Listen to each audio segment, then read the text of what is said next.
Hello and welcome once more, my friends, to this Red Gaming Tech video. Myself, Amata.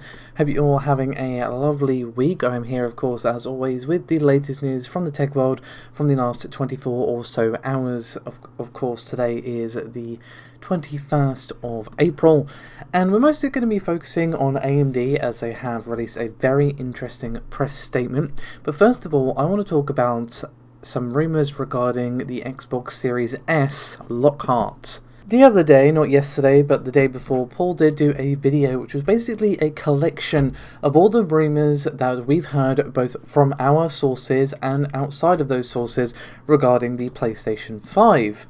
And now Windows Central have published a very interesting article on all the things they have heard on the Xbox Series S and a few other things as well. Of course, you can find their article linked in the description below this video. So obviously we've been talking a lot about Lockhart and whether or not it actually still exists. There's rumours that if it once did exist, it's now been cancelled, and a few other things flying about the interwebs. But according to what Windows Central have heard, they are expecting Lockhart to be a 4 teraflop entry point into the next generation of consoles, and is essentially just going to completely replace the Xbox One X, which of course is the refresh of the Xbox One, which is quite a nice machine. We do actually have the Project Scorpio edition of it. Now obviously this system is going to be more affordable than the full fat Xbox Series X, but it will still have a lot of next-gen features which are just not in the current generation consoles, like NVMe loading speeds and potentially ray tracing, but whether or not it will actually have the chops for that, it's tough to say. All Windows Central have heard for certain, well, I say for certain, their sources have said it's 4 teraflops, but obviously do take everything with a pinch of salt. When I say for certain, I don't mean, yep, it's 110% confirmed. I just mean that that is the only concrete piece of information that they have actually been given in terms of specifications. However, one other thing they have heard is that apparently Lockhart is in the phase where Xbox employees actually get their hands on the system, give feedback, and provide, do some testing for Microsoft, and just tell them, okay, here's how you can improve the user experience, both from my technical experience within Xbox and just as a gamer. So this does kind of lead into the rumours that we've been hearing that we're going to be seeing 2 Xbox events this year. Now obviously we already know that Microsoft are doing some sort of digital event because E3 is of course not happening due to what's going on in the world right now, and Microsoft have said they will be doing a digital event, basically showing what they would have shown at E3. But there was rumours that I discussed myself, I think it was a few days ago, I'm not actually 100% sure, all the days are kind of merging into one. Anyway, so I discussed how the rumours were that we're going to be seeing 2 events, one in May and one in June. So the take at the moment is that potentially we will see Lockhart actually be revealed in May, and we'll see everything else in June. So will we see both consoles revealed in May? Possibly. I mean, the rumours that I discussed before were that we would be seeing a console reveal in May and the June show would be all about the games. And it does kind of make sense to separate them because there's a lot to talk about on both sides, I'm sure. Microsoft have not been shy that they have been acquiring studios left, right and centre.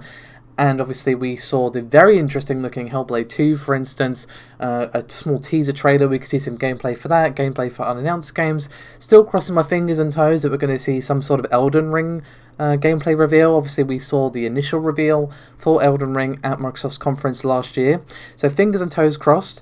So it might very well be the case that we'll see Lockhart and the Xbox Series X being revealed at the May event, and then the June event is just going to be pure games. Now obviously this is all built on the assumption that a May event is even happening. That is of course a rumour at this stage, but it has been said quite a few times. Multiple sources have come forward basically saying that they have heard through the grapevine that a May event is happening, so it's looking increasingly likely, but of course we're just going to have to wait and see for official word from Microsoft before we count it as confirmed. I'm really excited to see a proper reveal for what Microsoft are planning. Obviously it's going to be great to see the full reveal of the console, the price, release date. Obviously the price is going to be critical, but what I'm really interested in is the games.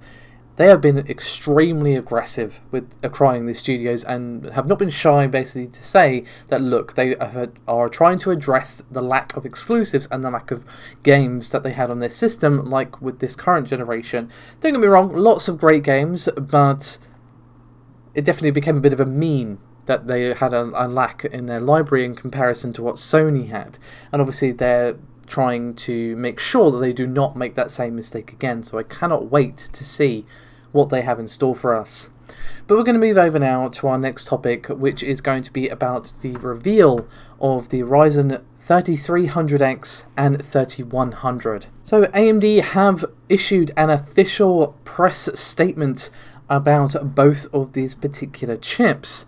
They have said, quote, "Today, AMD announced the newest additions to the 3rd gen Ryzen desktop processor family, the Ryzen 3 3100 and Ryzen 3300 processors, and the AMD B50 chipset for socket AM4. And then they went on further to say that they are, quote, "continuing to demonstrate its leadership in the consumer desktop space. The AMD 3 3100 and Ryzen 3 3300X represent the fastest ever Ryzen 3 desktop processors, bringing world-class desktop performance to mainstream gamers. The processors take advantage of 18 megs cache, delivering dramatic memory latency reduction, translating directly to smoother, faster gaming experiences, etc, etc, etc. So, what do we actually have in terms of specifications, I hear you ask? Well, let's begin with the 3100X, the lower number. Seems to make sense to me to begin with the lower number. So we see 4 cores and 8 threads. We see a TDP of 65 watts, base frequency of 3.9. A boost frequency, should I say, of 3.9, and a base of 3.6. 18 megabytes of total cache, once again on the AM platform, and it is going to cost $99 US, and is actually going to be coming out in May of this year. $99, I did not misspeak, that is insanely cheap. 4 cores, 8 threads, and 3.6 gigahertz, not bad for $100.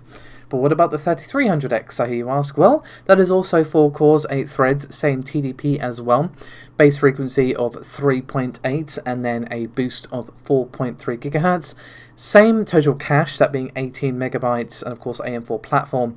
And the price tag is $120. And this one is also going to be coming out some point May this year. So these chips are just crazy cheap. And again, 4 cores, 8 threads for that level of money is pretty nuts. And obviously they've been doing this for a while. For example, the Ryzen 5 1600AF has 6 cores and is only $85, but it does have a lower frequency and IPC.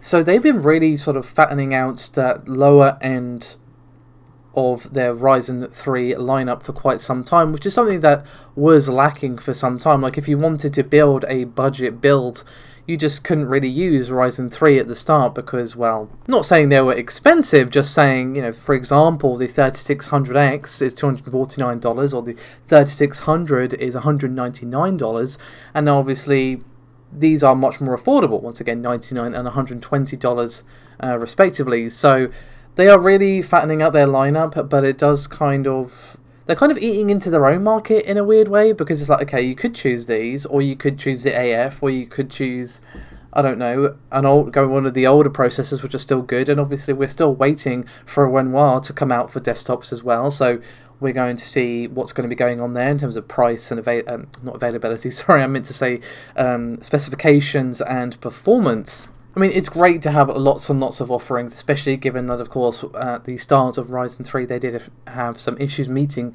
the insane amount of demand that they had. It's just going to be interesting to see which of these chips actually ends up being the most popular, I suppose. There's definitely lots of choice for consumers, which is always a good thing. So one of the things you undoubtedly notice in the quote that I read out there from AMD is the B550. Yes, the B550 was also touched on in this press statement.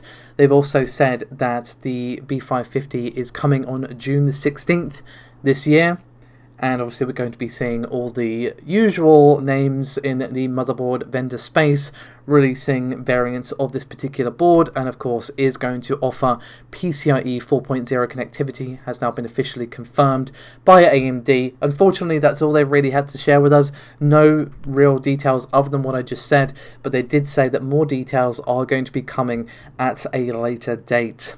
So, I'm curious from you guys. Now, I'm sure many of you already have your rigs set up, but if you're anything like either myself or Paul, fairly often people ask you for advice, like, hey, if I just want to build a budget computer, where do I start? What do I get? Can you help me build it? That sort of thing. So I'm just curious to see if you would actually recommend any of these lower end ones that have just been confirmed from AMD, or one of the older ones, to be fair, to someone building a budget build. We've talked a lot about what we would recommend for budget builds some time ago now, to be fair. Probably is due a bit of a refresh once we know what's going on with Renoir especially. But I'm curious to hear your thoughts. Let us know in the comments, and of course, thank you so much for watching. Your support is highly appreciated. Do remember to give us a like and subscribe if you haven't done so already. And of course, if you'd be so kind, do check us out on Patreon. Even if you just give us a share, every little helps. Anyway, as I said, that's me done. Thank you so much for watching. I'll see you next time. Bye-bye.